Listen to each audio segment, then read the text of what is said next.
आपला मतदानाचा हक्क आपण बजावलेला आहे, काय प्रतिक्रिया आहे? मला असं वाटतं का आपल्या देशाचे पंतप्रधान आदरणीय मोदी साहेबांना तिसऱ्यांदा पंतप्रधानपदी विराजमान करण्याकरता निश्चित सर्वच मतदार या ठिकाणी अतिशय उत्सुकपणे या ठिकाणी मतदान करतायत आणि आपल्याला निश्चित विश्वास आहे का या निवडणुकीमध्ये आपल्याला लाखोच्या मताधिक्याने या ठिकाणी जनता निवडून देईल. आपण या ठिकाणी आला त्यावेळेस काही काळ थोडासा गोंधळ झाला, पोलिसांनी देखील अडवलं, थांबा म्हणून.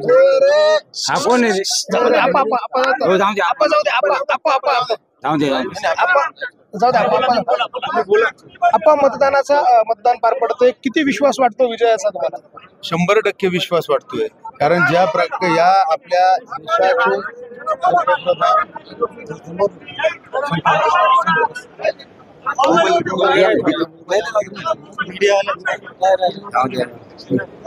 बोला बोला.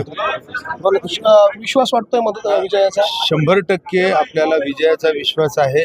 देशाला ही जी निवडणूक आहे ही देशाचं भवितव्य ठरवणारी आणि या नाशिकच्या विकासाच्या दृष्टीने अतिशय महत्त्वाची होती आणि म्हणून देशाचं भवितव्य ठरवणारे आदरणीय पंतप्रधान मोदी साहेबांवरती संपूर्ण भारतीयांना या ठिकाणी विश्वास आहे.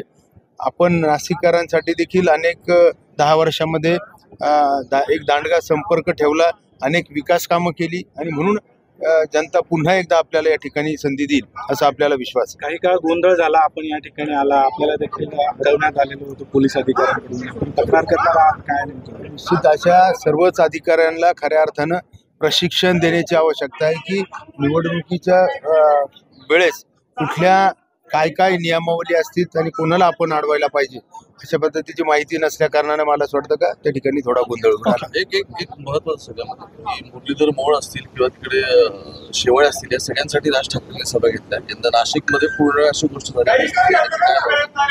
मला असं वाटतं का या संदर्भामध्ये महाराष्ट्र नवनिर्माण सेनेचे अध्यक्ष राजसाहेब ठाकरे यांनी आपल्या सर्वच पदाधिकाऱ्यांचा मेळावा घेऊन म्हणजे त्या सर्वच नेत्यांना या ठिकाणी पाठवून सर्वच महाराष्ट्र निर्माण सेनेच्या सर्वच पदाधिकारी आणि कार्यकर्त्यांना त्यांनी देखील अतिशय जोमाने या ठिकाणी काम केलं. Okay, thank you.